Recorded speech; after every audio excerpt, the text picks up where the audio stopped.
During the pandemic, Governor Murphy held 250 weekly briefings to keep the public informed of the rapidly spreading virus. CBS2's Meg Baker sat down with him one-on-one to take a look back and ahead.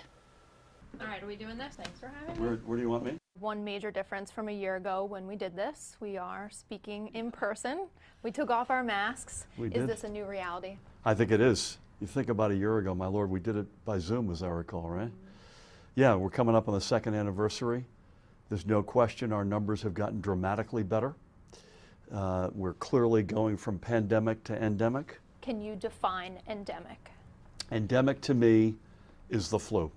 That's the way I think about it. It never goes to zero. It's in our midst, but we can live a normal life with it in our midst and responsibly. Let's go back to the beginning. March 2020, it's announced we have the first COVID positive person in the state. What's your first move with so many unknowns? I heard about this literally having just got out of surgery, recovery room, back in my hospital bed. I picked my phone up. At that point, it was a BlackBerry, I have to admit. First text was from Chief of Staff. We knew it was coming because New York had theirs, and we knew that it was just a matter of time.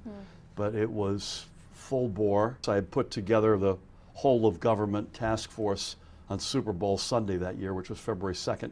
So we had about a month runway where we were already working on this, but it went into whatever you call it, DEFCON 5. Ventilators were a hot commodity. Yep. There was a scare that there wouldn't be enough supplies. Yeah, we were running out of them. And I remember you saying that you were taking extreme measures at home too, separate dining tables for you and then your kids. Yes, that's still occasionally true.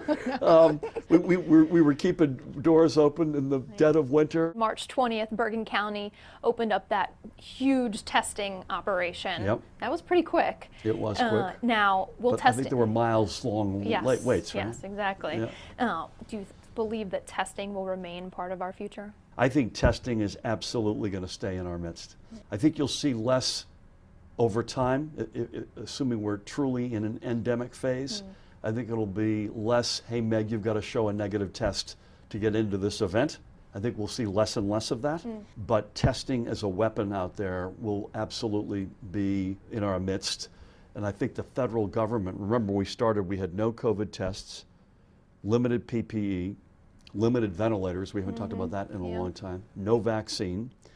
I think, I speak to the White House all the time, I think you're going to have a federal government, there's going to be a national stockpile of stuff that will be both proper scale and immediately deliverable. Will vaccines be a part of our future? Do you see them being mandated?